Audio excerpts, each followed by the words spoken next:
नमस्कार, मैं हूं संतोष पाठक और आप लोग देखना शुरू कर चुके हैं संतोष पाठक ऑफिशियल यूट्यूब प्लेटफॉर्म। सरकार द्वारा लाए गए महिला आरक्षण विधेयक या महिला आरक्षण विधेयक के बहाने परिसीमन लागू करने की मंशा को लेकर संसद में जोरदार बहस चल रही है। राहुल गांधी बुरी तरह से सरकार के मंसूबों को पोल खोलते हुए नजर आ रहे हैं। कल प्रियंका गांधी ने किस तरह से खोला, किस तरह से मोदी अमित शाह को लेकर क्या कहा, वो तमाम चीजें आप जानते होंगे। आज बारी राहुल गांधी की थी। राहुल गांधी ने एक एक करके वो तमाम चीजें वो खोलने की कोशिश की और हालत ये हो गई कि जब नरेंद्र मोदी को ये लग गया कि लोकसभा में, देश की संसद में पहली बार उनकी सबसे बड़ी हार होने जा रही है, उनकी सबसे बुरी हार होने जा रही है, तो प्रधानमंत्री नरेंद्र मोदी गिड़गिड़ाते हुए नजर आए और जिन विपक्षी राजनीतिक दलों के खिलाफ आज तक, बल्कि मैं यूं कहूं कि पिछले 11 साढ़े 11 सालों में न जाने कितने अपमानजनक तरह के मुहिम चलाए गए, अभियान चलाए गए भारतीय जनता पार्टी के इकोसिस्टम के द्वारा। खुद नरेंद्र मोदी ने ना जाने सोनिया गांधी को लेकर, राहुल गांधी को लेकर, शशि थरूर को लेकर पता नहीं क्या-क्या बोला। बंगाल में जाकर ममता बनर्जी को क्या बोला, उत्तर प्रदेश में जाकर अखिलेश यादव को क्या बोला, बिहार में जाकर लालू यादव, तेजस्वी यादव को क्या बोला। किसी भी राज्य के बारे में जिक्र कर लीजिए, उस राज्य में सरकारी खर्चे पर जाकर रैली की और जहां-जहां विपक्ष की सरकार थी, वहां राज्य के संवैधानिक प्रमुख यानी राज्यपाल को अपने मंच पर बिठाकर उन्होंने राज्य के निर्वाचित मुख्यमंत्री के खिलाफ, राज्य के निर्वाचित सरकार के खिलाफ न जाने क्या-क्या बोला। लेकिन अब जब मामला फंस गया, एक बुरी हार की तरफ बढ़ने लग गई भारतीय जनता पार्टी और नरेंद्र मोदी, तो अब वो गिड़गिड़ाते हुए नजर आए। नरेंद्र मोदी ने, चूंकि आज मतदान होना है, अब से थोड़ी देर बाद वोटिंग होनी है, वोटिंग से पहले नरेंद्र मोदी ने सोशल मीडिया पर अपील करते हुए लिखा कि मैं सभी सांसदों से कहूंगा, आप अपने घर में मां, बहन, बेटी, पत्नी सबका स्मरण करते हुए अपनी अंतरात्मा को सुनिए। नरेंद्र मोदी साहब को घरों की मां, बहन, बेटी सबकी याद आ रही है क्योंकि बड़ी हार का खतरा उनके चेहरे पर मंडरा रहा है।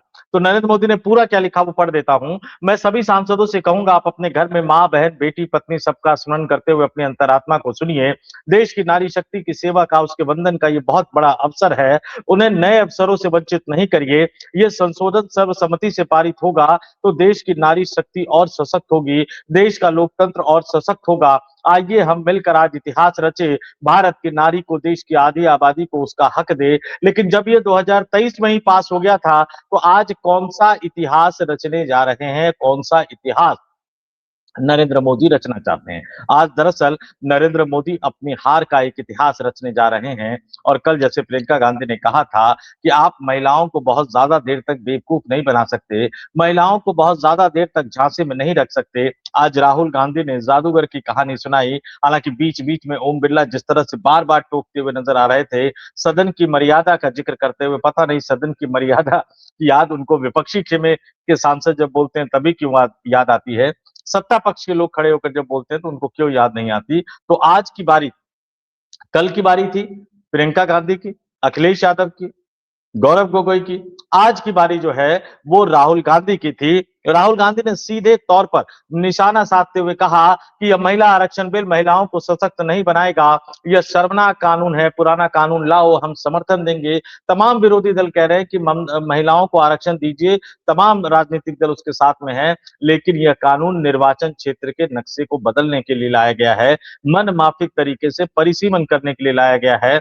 राहुल गांधी ने कहा, भारत के इतिहास में यह सबसे कड़वा सच है, मैं इसके बारे में सब जानता हूं, यह ओबीसी दलित वर्गों के लिए क्रूरता वाला बिल है। सभी जानते हैं कि ओबीसी, दलित और महिलाओं के साथ क्या होता है। यह सरकार ओबीसी का अधिकार छीनना चाहती है। 4 बजे इस पर वोटिंग होगी। नरेंद्र मोदी ने क्या कहा वो मैं आपको बता चुका हूं कि किस तरह से वो गुहार लगाते हुए नजर आए। लेकिन राहुल गांधी ने कहा कि भैया सरकार डरती है कि उनकी पावर कम हो जाएगी, वे संविधान के ऊपर अपनी मनमानी चलाना चाहते हैं। शाह कहते हैं, अमित शाह का जिक्र किया, जो कल अमित शाह ने कहा था कि जातीय जनगणना शुरू हो गई है, फिर कहते हैं मकानों की जाति नहीं होती, इससे कोई फर्क नहीं पड़ता। आप डरते हो, ये मोदी सरकार पर सीधा हमला बोलते हुए कहा कि आप डरते हो, आपकी पावर कम हो जाएगी, इसलिए चुनावी नक्शा बदलना चाह रहे हैं, जैसा कि असम में किया, लेकिन हम आपको ऐसा नहीं करने देंगे। आप उन्हें हिंदू बताते हो, लेकिन उन्हें देश में उनका हक नहीं दिलाते। ओबीसी वर्ग को लेकर लगातार बार-बार बोलते हुए राहुल गांधी ने कहा, उन्होंने इशारों-इशारों में प्रधानमंत्री नरेंद्र मोदी के करीबी मित्र धन्ना सेठ गौतम अडानी पर भी हमला बोला और राहुल गांधी भी बोल ही रहे हैं। आगे बहुत सारी चीज वो बोलेंगे। वो अपनी दादी इंदिरा गांधी की उन्होंने कहानी सुनाई और इसके साथ ही वो आगे उन्होंने बोलना शुरू कर दिया कि हम सभी इस कमरे में बैठे यानी लोकसभा के अंदर बैठे लोग जानते हैं कि महिलाओं के मुद्दे क्या है। घर में माँ और बहनें और पत्नियां हैं। मेरी और प्रधानमंत्री की पत्नियां नहीं है, ये भी एक तरह से कटाक्ष करते हुए उन्होंने एक हल्के फुल्के अंदाज में कहा। राहुल जब बोलने के लिए खड़े हुए तो स्पीकर ने उनसे ये पूछा कि भैया उनके हाथ में क्या हुआ। स्पीकर के सवाल पे राहुल गांधी ने कहा कि मुझे चोट लग गई है, अंगूठे में चोट लग गई है। इसके बाद उन्होंने अपनी बात कहनी शुरू कर दी और इससे पहले आज प्रियंका गांधी ने लोकसभा स्पीकर ओम बिरला के साथ बैठक भी की थी। केसी वेणुगोपाल भी उस बैठक में मौजूद रहे और तमाम नेता अपने अपने दलों के हिसाब से अपनी बात रख रहे हैं। लगातार सदन में चर्चा जारी है और महिला आरक्षण विधेयक पर राज्यसभा में भी आज हरिवंश लगातार तीसरी बार उपसभापति चुने गए हैं और इस देश के संसदीय लोकतंत्र के इतिहास में पहली बार राज्यसभा के किसी मनोनीत सांसद यानी राष्ट्रपति द्वारा मनोनीत सांसद को राज्यसभा का उपसभापति चुना गया है। अब सरकार के रवैये को लेकर आप समझ लीजिए, सरकार सिर्फ और सिर्फ अपनी मनमर्जी करना चाहती है, अपनी मनमानी करना चाहती है और जब फंसती है तो फिर विपक्षी राजनीतिक दलों से गुहार लगाती हुई नजर आती है। और क्यों फंसी है? क्योंकि आपको पता है संविधान संशोधन विधेयक है, 2/3 बहुमत की जरूरत है। 543 सदस्यीय लोकसभा में 2/3 बहुमत यानी 362 चाहिए, जबकि कल जब बिल पेश करने के दौरान सरकार के समर्थन में सिर्फ 251 सांसदों का मत आया था। वहीं विपक्षी राजनीतिक दल अगर 181 से 182 हो जाते हैं तो फिर ये बिल गिर जाएगा। कल विपक्ष के ना के साथ जो थे वो 185 सांसद थे, यानी नंबर के मामले में ये बिल्कुल तय माना जा रहा है कि सरकार बुरी तरह से लोकसभा में हारने जा रही है। शशि थरूर भी बोले आज। शशि थरूर ने कहा कि भैया जनसंख्या बढ़ोतरी को रोकने का जो काम, जो बेहतरीन काम, जो शानदार काम दक्षिण भारत के राज्यों ने किया है, उनको सजा दी जा रही है। उन्होंने कहा कि परिसीमन आसान नहीं, जटिल मसला है। इसमें 3 बड़े-बड़े पॉइंट्स है। पहला, छोटे बड़े राज्यों में आपको बैलेंस बनाना है। दूसरा, ऐसे राज्य जिन्होंने आबादी रोकने में भारत सरकार की राष्ट्रीय नीति का पालन किया, उनके साथ कोई इनजस्टिस नहीं होना चाहिए, क्योंकि उत्तर भारत के राज्य जनसंख्या रोक नहीं पाए, असफल रहे जनसंख्या वृद्धि को रोकने में। दक्षिण भारत रोकने में कामयाब हो गया, तो आप उनको सजा क्यों दे रहे हैं?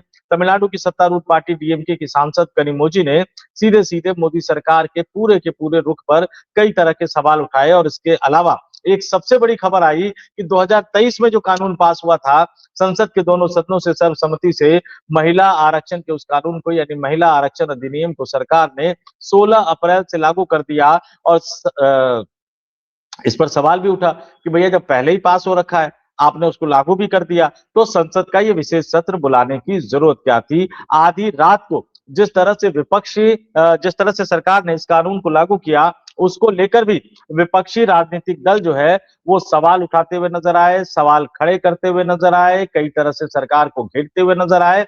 सरकार तमाम बातें तो कहती नजर आई, लेकिन सरकार के पास सही मायनों में अगर बताया जाए तो सरकार के पास इन बातों का या विपक्ष के राजनीतिक दलों के आरोपों का कोई जवाब नहीं था कि जब 2023 में सर्वसम्मति से बिल पास हो गया तो आपको पहले इसकी याद क्यों नहीं आई? अब 2026 में फिर से बिल लेकर आने की जरूरत क्या है? अगर महिलाओं को आरक्षण देना है तो आरक्षण दे दीजिए, बिल पास हो रखा है, कानून लागू कर दीजिए। आज आपने लागू किया तो फिर अलग से ये परिसीमन को क्यों जोड़ रहे हैं? आपने 2023 में 2034 की डेडलाइन दी थी कि भैया जनगणना होगी, फिर परिसीमन होगा, उसके बाद महिला आरक्षण लागू किया जाएगा। तो आज आप फिर आनन फानन में क्यों लागू करना चाहते हैं? सवाल ये भी उठा कि अगर आपको 2029 से ही लागू करना है, तो फिर पश्चिम बंगाल और तमिलनाडु के विधानसभा चुनाव से ठीक पहले जो है, वो आपको लाने की क्या जरूरत पड़ी? आप तो 29 अप्रैल के बाद भी इसको ला सकते थे। जाहिर-सी बात है कि सरकार भी जानती समझती है कि भैया वो बिल पास करवाने के लिए नहीं लाए हैं, बल्कि वो विरोधी दलों को महिला विरोधी साबित करने के लिए बिल लेकर आए हैं, जिसका लाभ वो पश्चिम बंगाल और तमिलनाडु के विधानसभा चुनावों में उठा सके। लेकिन इस बार मोदी सरकार फंसती हुई नजर आ रही है, क्योंकि कांग्रेस समेत तमाम विपक्षी दल सरकार के नैरेटिव में फंसने को तैयार नहीं है। वो सरकार के साथ इस बिल में खड़े नहीं हो रहे हैं और महिला विरोधी कैंपेन जो सरकार विपक्षी दलों के खिलाफ चलाना चाहती है, उसके खिलाफ भी उनकी पुरजोर तैयारी है। कमेंट करके जरूर बताइएगा कि बड़ी हार के बाद क्या इतनी बुरी हार के बाद नरेंद्र मोदी प्रधानमंत्री के पद से इस्तीफा देंगे? ये वो सवाल है जो सवाल अब पूछा जाना चाहिए, क्योंकि आपने बिना मतलब टैक्स पेयर का पैसा संसद के इस सत्र की कार्रवाई पर खर्च किया। सवाल आप पर उठेगा। हालांकि कल तो प्रधानमंत्री खुद ही कह चुके हैं कि भाई सरकारी पैसा उनका पैसा है, वो अपनी व्यक्तिगत संपत्ति समझते हैं, वो तमाम चीजें कह चुके हैं। लेकिन फिर भी ये सवाल उठता रहेगा, बार-बार उठता रहेगा। अपने दर्शकों से कहूँगा कि आज सरकार जब इस पे बुरी तरह से हार जाएगी, आपको क्या लगता है कि इस अपमान को स्वीकार करने के साथ ही प्रधानमंत्री नरेंद्र मोदी को राष्ट्रपति भवन जाकर क्या अपनी सरकार का इस्तीफा दे देना चाहिए? कमेंट करके ज़रूर बताइएगा। इस वीडियो में इतना ही। मुझे यानी संतोष पाठक को दीजिए इजाजत। आप तमाम लोग देखते रहिए संतोष पाठक ऑफिशियल यूट्यूब प्लेटफ़ॉर्म। बहुत-बहुत धन्यवाद, आभार, नमस्कार।